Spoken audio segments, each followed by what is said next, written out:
Let me tell you how data storytelling could help your business. First, in communication, in the stories that you build in your PR communications and marketing, in your online, offline advertising, in the way that you talk to your customers. Because data storytelling can really power the messages that you give. They can really make them more persuasive and powerful than if you leave the data out. The second, clearly, is in finance, procurement, and supply chain.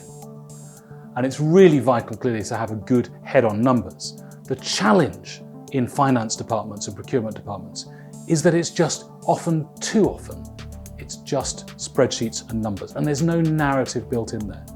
So whereas in the communications department, it's about introducing numbers into the narrative, in the finance and procurement teams, it's about taking numbers out and only using the truly essential data points in your communication.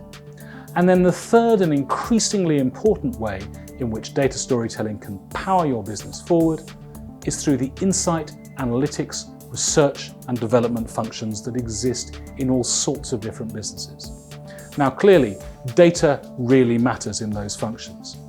But it's only when you take those data points and you surface them and articulate them into genuine insights, profound and useful understandings of what is going to happen in the market in the future, that you're going to get real traction.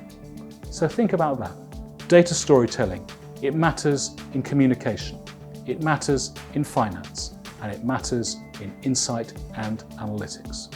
Data storytelling truly is the foundational skill for success for business in the 2020s.